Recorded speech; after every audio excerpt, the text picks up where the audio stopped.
I'm Jamie O'Kane, CPA, Small Business Advanced Tax Planning and Compliance Extraordinaire, and this is the Abundant Beans Podcast, the podcast that takes my love for learning what makes people tick while digging into the good, bad, and ugly of small business ownership. We strive to give you the insight that only those in the trenches of being and working with entrepreneurs can provide. Today, I'd like to welcome to the podcast Leslie Mamalis. Leslie owns Summit Veterinary Advisors, a company that helps veterinary practices across the country with profitability and business value. She is a credentialed value analyst and co-chair of the Vet Partners Valuation Council, a group of leaders in veterinary practice valuation. Leslie and the rest of the Summit team help primary and specialty practices across the country with financial and productivity issues to create business value and cash flow. Her favorite topics are... I just kept reading. That's okay. Helping veterinarians and managers understand the numbers and why they're important, corporate sales, and whether private veterinarians want to own practices, managers as owners. I love it. Welcome. Thank you. I'm pleased to be here. I'm so happy we finally got you. Finally, I know it's been months with, something on my end or your end. I know. It was just back and forth, and I was like, are we ever going to get this? And then coronavirus. So I was like, let's just do it via Zoom. Let's just do everything via Zoom. We'll bring you back in person at some point since you're That local. sounds great.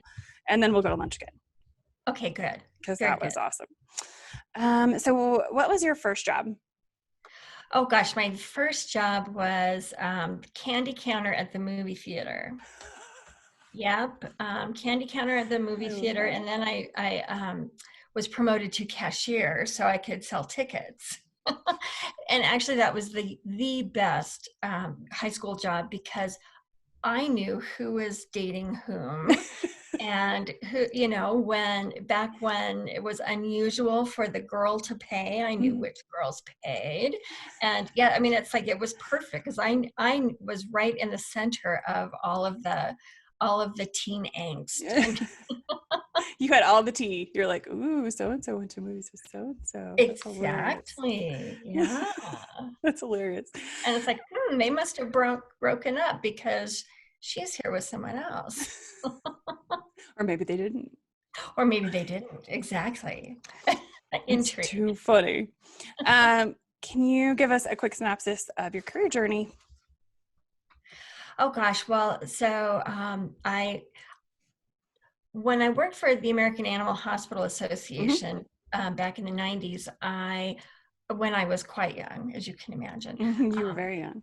My boss was Dr. Bob Freilich. He was in charge of the management development programs at AHA, and so it was the management education. We had actually a financial tool where members would send in their data every quarter, and we'd churn that and come up with management reports basically for everyone on a quarterly basis. And that was really fun.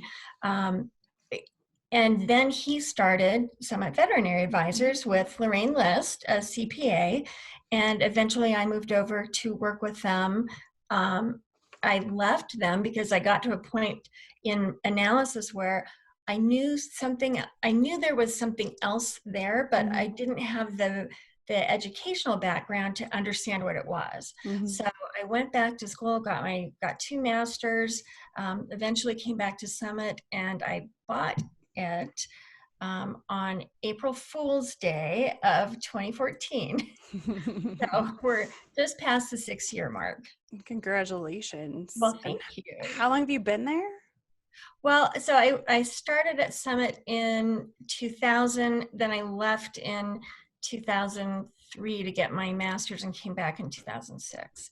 So 14 years or 16 kind of total, something like that. And Summit's only been around since 1998. So I've been part of Summit for most of its lifespan. Wow. Summit's been around since I graduated from high school. Oh my goodness. I love a different perspective. I love you and I are numbers nerds. We're just we love the data, we love the analysis, we love to take numbers and make it mean something. Exactly. Exactly. The first time And you and I had coffee, it was like, or we had lunch and we just talked about numbers. And and it was great. I know. I was like, wait, this can't end. I know. I know. We really bonded over that and talking about losing pets. And it was Mhm. like, oh my gosh. It was all a thing. I do have to tell you, so we just rescued a kitty cat from Max Fund Oh, about great. 3 weeks ago. She's half feral. Oh, is she I really? think so. So she Wow. wants nothing to do with us. So Oh, it's been well, interesting. just, yeah, give her time. I know everybody's like, you They have say to, it takes, they're not dogs. well, exactly. And even with dogs, they say, what is it? It's 3 days till they start to settle in, 3 weeks till they know your routine, and Mhm. 3 months before they feel like it's home. Yeah. So yeah, So, we'll see. She's a younger rescue. So oh, she's like good. one, a little more than one, I think. So I don't Uh-huh. know. She's a tiny little thing. She hides from us all day. And then we get close and she's like, and we're like, It's like, wait. chill out. I know. I was like, figure it out yesterday. I was like, she did Oh, that to me. And I was like, no, yeah, it's like, sorry. I don't think so. So where do I want to start? So what are some of the main services that Summit Veterinary Advisors provides? Well, we do primarily work on things that have are financial in nature. Mhm. So we can help with budgeting, which I know is every veterinarian's favorite word. We help with understanding what the numbers mean, and sometimes that's starting like from the very beginning with, what is a profit and loss report and why do you care, and Mhm. what is the balance sheet and how do you know when it's wrong, and because that these are still numbers, people, but they're medical data. So Mhm. they're great at understanding lab reports. They could read them in their sleep. But when you switch that to the business side, it doesn't come naturally. Mhm. So we also really work with practice managers so that they can take on more of that analytic role and report to Mhm. the owner veterinarians. We help a lot with profitability, with um, increasing business value and Mhm. helping, for a while we had to help clients understand that profit isn't a four-letter word, that you Mhm. have to be profitable in order to maintain your position in the community. Mhm. So, and you have to be there because you are supporting people and their families. So, but I think more and more, we don't have that conversation as often as we used to. And right now, we've worked with a lot of clients understanding, what the corporate market is like, and should they sell to a corporate conglomerator, and what does that mean for them, and how can they get the most money, whether they sell to an associate or another private veterinarian, or whether they sell to one of the conglomerators. I want to talk a little bit about sales. What are some of the biggest shifts you're seeing in the buying and selling of practices right now? Well, over the last 5 years or so, there's been a lot of growth in corporate consolidation. Mm-hmm. There've been corporate players in veterinary medicine since the late 80s, early 90s, but about 5 years ago, suddenly veterinary medicine caught the attention of private equity Mm-hmm. firms. And so now we are seeing probably as many sales to corporate entities as we are seeing sales to private doctors. And the shift has been primarily driven by price. Mm-hmm. Consolidators have a lot more money. If they want to pay more for your practice, they can. Where a private doctor has to rely on what a bank is going to lend to them. Mm-hmm. And a bank is going to be pretty darn conservative. They're not going to lend more than they think you can pay back. Imagine that. But with a consolidator, they've got access to money that and banks and lending institutions we've never heard of. Yeah. So we've seen a lot of, we've seen a big increase in sales to these very large companies. Over the last about 2 years, I've noticed a shift in the number of private veterinarians coming to us asking for help opening a new practice, Mm. which is, for the older veterinarians, they're saying, what are you doing? We already have enough competition when there's not room for more practices. Mm. But a lot of veterinarians are entrepreneurs at heart, and they are not happy working for somebody else long term, regardless of whether that's a big corporation, or whether it's just Dr. Joe, right? So we're seeing a lot of interest in startups, and banks are much more willing to help you start a practice than they are to help you overpay for a practice. Because it's low risk lending. It's exactly. It starts, it takes $500,000 to $600,000 in most cases to start a practice. If you're buying a multi-doctor practice and you're trying to compete with a corporate, you could be, investing millions and millions of dollars. So to a bank, 600,000, granted that's not chump change, but it's not nearly the risk that they see with helping someone match a corporate price. Yeah. And we're seeing a lot of growth. I mean, especially like in the Denver area, everybody has at least one animal. Oh So my I gosh. think as a population, we have more animals, right? And we are more attached to them than, back when I was growing up. Our dog was our pet, but she wasn't a family member. And now pets are, really taking the place of children, for empty nesters, for millennials who are just getting started. I know, my husband and I just adore both of our pets. So people are not only willing to go to the veterinarian more, but they're also willing to spend more on specialty care. So, we're seeing pets get cancer treatments and specialized surgeries, and a lot of ophthalmology care and dentistry, and things that in the past just were not big drivers of revenue. It's really interesting. And me coming into this industry, not knowing a whole ton, a whole lot about it. I've met so many different veterinarians. Like I met an optometrist or a veterinary optometrist, and I was like, that's interesting. He's like, yeah, I do a lot of glaucoma, and because it's really kind of similar to, and I understand human medicine a lot more than most people do. So it's very interesting to see the parallels between how our care works and how veterinary care is shifting. Sure. So we have our dentists and we have our surgeons, and veterinary care is really shifting that way. It is. And, a general practitioner has to be a neonatologist, they have to be a virologist, they have to be, they have to deal with pets in old age, they're obstetricians, all these things. And as the demand for more and more specialized care has grown, primary care just cannot do everything that people are demanding. And nor should they, probably. Well, exactly. They're just they like the general medicine. They like seeing whatever comes in the door next, and not so much the things that are going to disrupt their schedules. Yeah, I love it. So I want to talk about veterinarians as entrepreneurs. Okay. I want to kind of go down that one because it's very interesting. So when I was thinking about getting into the industry, you and I talked, and I was just like, tell me about, who they are, what do they need? What do they know? What do they not know?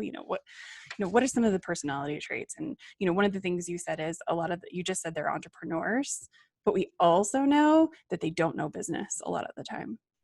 And that's not their passion for most veterinarians. They went to school to treat animals. They didn't go to school to read balance sheets and come up with capitalization structures. So some veterinarians certainly are multi-talented and multi-interested, and but many of them just know that they want a practice of their own, and they aren't quite sure how to get there. So they're reaching out in all sorts of areas to try to figure it out. And there's such a breadth of understanding. I've been working, very recently with more and more people wanting to start practices. And we've really pushed to younger veterinarians the idea that they're going to make a lot more money as a business owner than they ever will as an employee. I mean, that's just how it works. Unfortunately, what a lot of them are hearing is just the part about I can make more money if I own a business, and they don't understand the risk that they take on to get it started. Mm-hmm. So I very recently had a conversation with a young veterinarian who had gone through the process to get projections done, and I was reviewing them for him, and he said, I don't understand why I'm not making more money, why you're not showing me that I'm going to take home 35% of the growth of this practice. And it's like, well, ultimately you will, but not in year 3. No. It's just going to take a while. And at the same time, yesterday I spoke with someone who's starting a practice, and he's much more realistic about the risk he's taking, the fact he's not going to get a paycheck for a few months. He understands. Mm-hmm. So it's a lot of times it's a reality check. It's like, oh, that's not quite what I had in mind, because I need to make $200,000 to keep my family where we are right now. And that's like, you're not going to make that the first year. Or the second, Or or the maybe even second. third. No, exactly. But you will get there, and you'll make even more. Yeah. But it's just that they're getting the part that they can make more money, but they're not getting the part that it's going to take a while. And that's the power of projections I found. So I've done some startup projections. You and I have talked about that. And they're like, we're not going to get paid till, does this say we're not going to get paid till year 3? Sometimes, yeah. I'm not showing you positive cash flow until then. That's the thing. It's like you have to pay your employees and your vendors first. You're last in line. Always. And some of the people I talk to are looking at much lower risk practices, like mobile care. If there's a lot of house call practices starting up, the outlay to become a house call practitioner or a euthanasia practitioner, much lower. I mean, there's much less risk. There's also less opportunity. Yeah, they don't need much. No, especially not for a hospice euthanasia practice. They need very little equipment. They need very few drugs. They may or may not have any staff. It's very low. It's a low capital investment. They probably, in many cases, won't even need a loan. Yeah, I have a euthanasia practice that we do stuff for in California, and it's just him. And I think he maybe does like 20 a week or something, and he makes great money. He has no overhead. Like, it's just and you get to miles set schedule. It's interesting. When we're dealing with, because it's a shop, you're creating a retail space a lot of the time, and there's a lot of money that has to go into, a build out, and it's just a whole thing.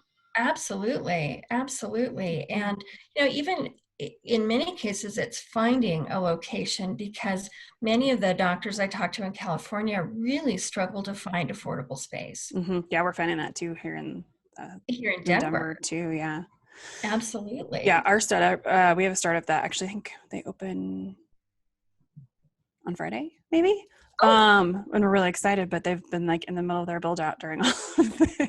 Oh gosh. Wow. But yeah, I think the projection also helped her pick a space, because I was like, this space is, we're not going to cash flow for 5 years or whatever, Well, exactly. I mean, sometimes we're just seeing horrible overhead costs. It's like, well, now we really need to look at, how much can you push this, and how long can you go without a check or with a below market compensation, and really it becomes much more of a planning game, and modifying projections kind of as you go once the practice opens. Yeah. It's interesting though, because once those projections cash flow, like exponentially cash flow. It's very interesting to watch that happen, because it's like, as you hit, like once you hit that growth space, it's just like, oh, you have all this cash in like the next year, but you have to get there. Right. And that's Yeah, what's, I think, you've got to wait it out. yeah. We have a client that opened his practice in the middle of the 2018-19 recession. Mm-hmm. And it was 5 years before he could pay himself. And unless your spouse has a good income or you come from money, that's a really long time to go without paying yourself. Yeah. I mean, I wouldn't want to do that. That's living in a van down by the river, or you're sleeping in the office. I know, exactly. Yeah, it's hard. I can imagine that's hard, but I would think that now we have more options to make money. So we have telemedicine options, we can leverage our techs to Right. do that. So there are more ways, I think, that they're making money with like their online pharmacies and things like that.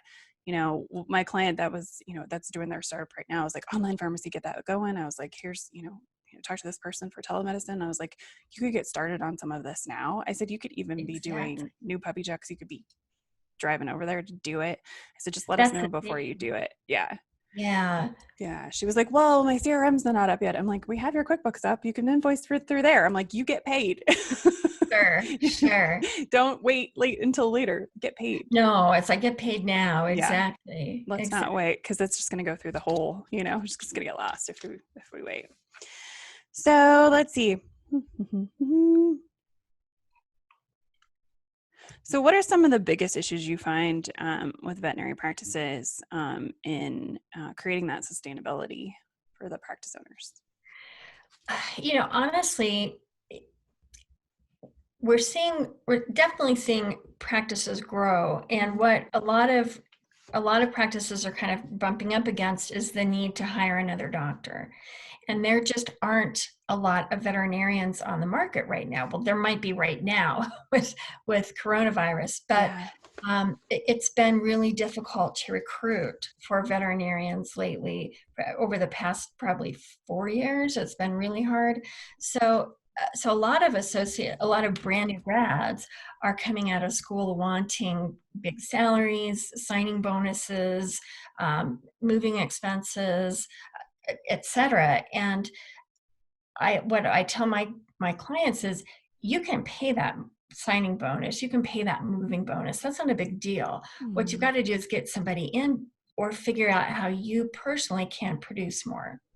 So that really becomes a limiting factor until veterinarians and their staff are really comfortable doing 10-minute appointments, meaning the doctor is in the room with the client for 10 minutes and the veterinary nurse provides all the other information.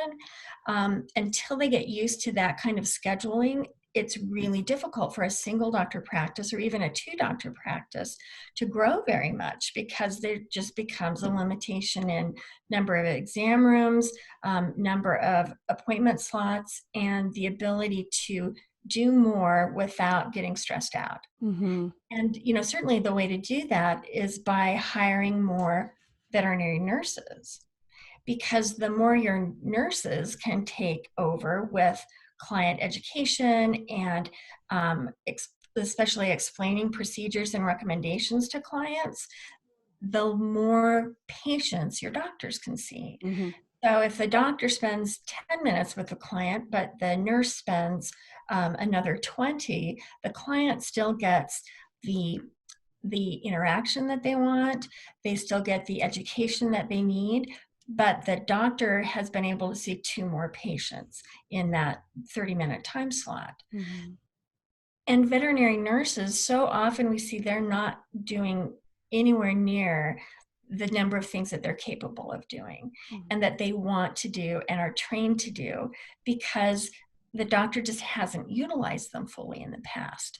So then, we need to get that trust issue resolved, so that the veterinarian says, okay, yes, I really don't have to, oversee all of this or do it myself. I can allow my nurses to do that. And the nurses get so much more job satisfaction that way. It takes so much pressure then off the doctors, and you can do more and produce more and grow more without being, I guess, handcuffed or by not being able to find another veterinarian. Because you could get another couple of techs You and could, pay yeah. them all amazing salary for over one associate, right? Exactly. Now, certainly, it's not simple to find nurses either, because they're in high demand, but it's much easier and less expensive to hire a nurse than it is a doctor. Yeah, I think it's really just all about leveraging that productivity. But when you're tying productivity to the doc, like in my firm, when you're tying productivity to me, it's a bottleneck, right? Because I can only do so much. Exactly. That's amazing. I love that. And I know that there's been a large push for, veterinary nurses to be, more recognized, more even, have a lot more, associations and training and background and, really give them that robust ability to help in every way they can. They can do pretty much everything but surgeries, right? And diagnosing, prescribing, and surgery. Exactly. Those are all relegated to only veterinarians, and they should be. However, nurses can do catheter placements. I mean, certainly different states have some different regulations over what nurses can do, but the more veterinarians allow them to do it, the better. And, I think a lot of it, many of the nurses out there have grown up through the practice. They may have started as kennel and then gone to being an assistant.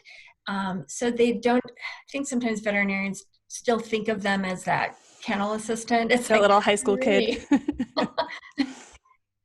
Exactly. So just allowing people to do more and developing that trust is really critical. And that creates a lot of value in the practice, right? It does. Oh my gosh, yes. You're singing my song, girl. I know. Well, I mean, if the doc doesn't have to do everything, if you could just plug in whoever wants to buy it and they've already got their processes and systems and they're like, here, you do 10 minutes here and then you go here for 10 minutes and we've got this.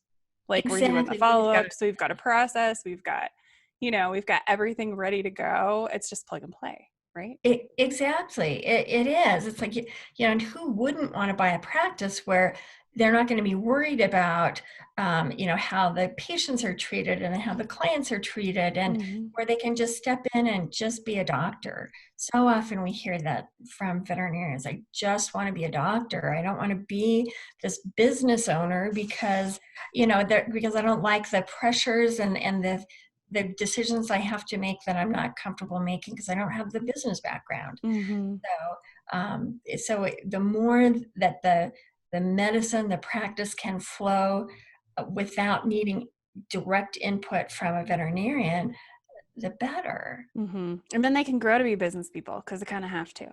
Exactly. Or they hire an outstanding practice manager or hospital administrator to do that for them so that they can be, the chairman of the board or the CEO, but they don't have to worry about, well, if cash is tight, which bills do I pay first? Or why is cash tight in the first place? Why didn't somebody tell me this was coming?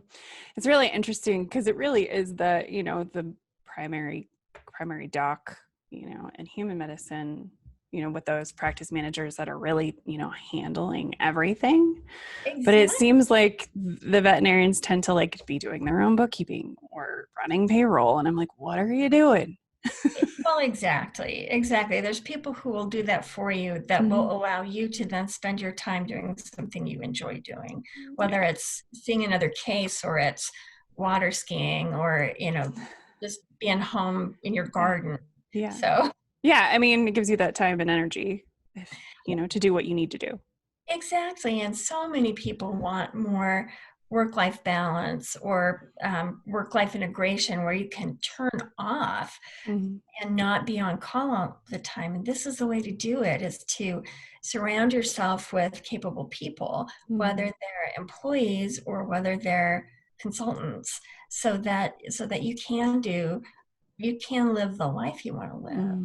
Have you seen a large shift in, people wanting to create their own practices so that they can live the life they want instead of just, make that money and work 80 hours a week and be burnt out. Right. We've Because seen a nobody huge wants shift in to that, do right? that. And just because people had to do that back in the 60s and 70s doesn't mean that people have to do it now, right? There's so many options, and I think There are. that's what's the most intriguing to me about the veterinary world is that there's been a huge shift, especially because there's a lot more women in the practices now. They don't want to, they understand that working 80 hours a week is a horrible plan for them. They don't want to do that. They have families, they have other things they want to do. They're building these practice for a lifestyle, for a goal. Right. They love medicine, but they want something else too. Exactly. And we see more women-owned practices that have two owners who are both women. And so, so that they can back each other up when it comes to childcare, and you can take time off or work 3 days a week because you've got a partner at the business who's also working 3 days a week. Yeah. And if you're about leveraging those techs, I would think even a single office or a single doc office could maybe work 3 days a week or 4 days a week, depending on, what needs to happen. Right. Exactly. Depending on what needs to happen. Definitely. Yeah. I love it. Because, we see that a lot in dentistry now is, they really work 3 days a week and then they have an office day, or maybe they work 3.5 or they work 4, but then they have an office day. So they're really only doing 4 days of care or 3 days of care. And then they have an office day in which they are doing their business stuff and growing and doing all that. And then they get a weekend. Exactly. And and I mean, have you tried to get into a dentist on Fridays? I mean, there's not a dentist. I don't think ours are open on Monday either. Oh my gosh. I think they're open Tuesday, Thursday, Friday. Or I don't think the docs are in on Mondays. Or one doc is, the other isn't. Sure. But it's all like techs doing crowns and stuff, Sure. Because they're seriously leverage all of their dental techs. Well, sure. Yeah, It's amazing. And they're doing gangbusters when they do that, right? Of course. Leveraging the people.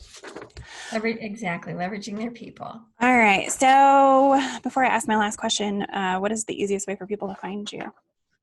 The easiest way really is to go to our website, which is summitveterinaryaadvisors.com.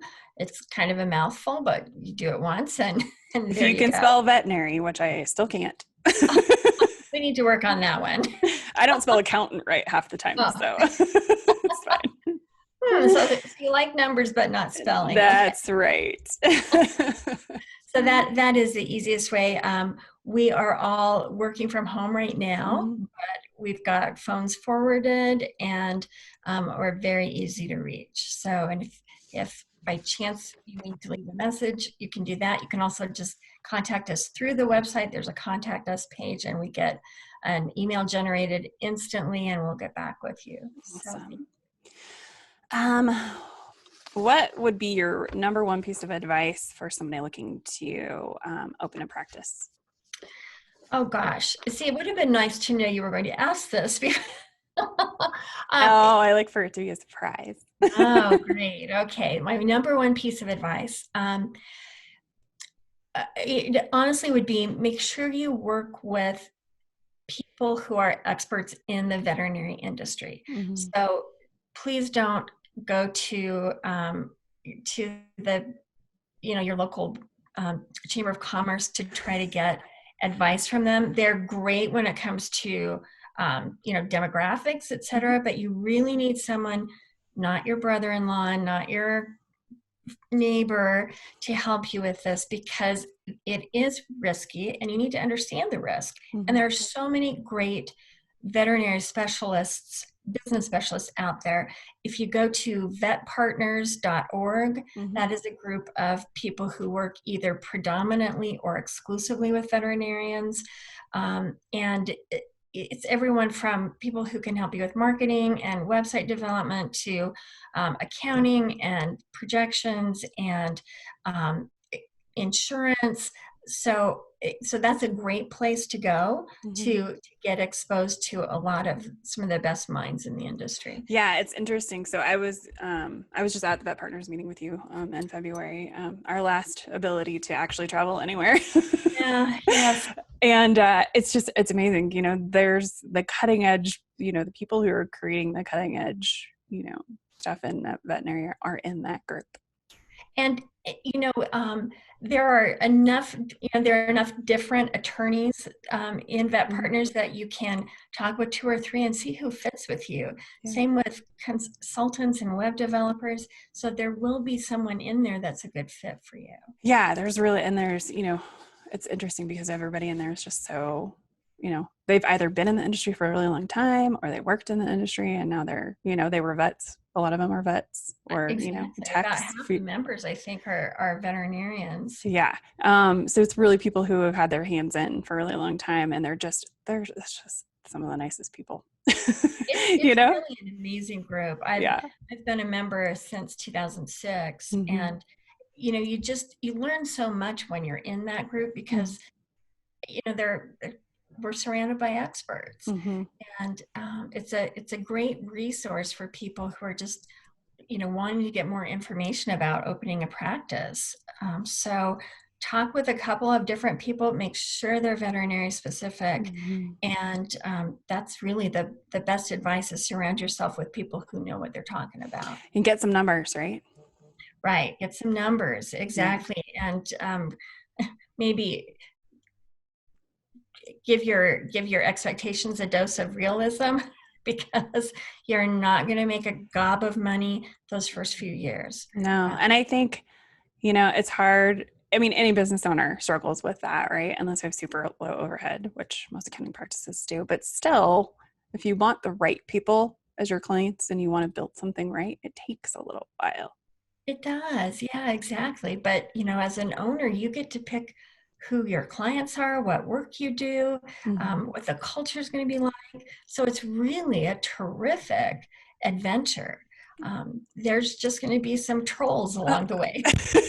You have to get past. It's that business owner stuff. I always say, is not for the faint of heart. It's not. It's not. But I'm always thrilled when our clients call and say, Leslie, my goal was to blow away your projections, and I did it. It took me a while, but I did it. Yeah, and that's what we love, right? And you and I probably do the same thing. We probably project low because we want them to get those wins a lot of the time. But I'm like, this is what you need to blow out of the water.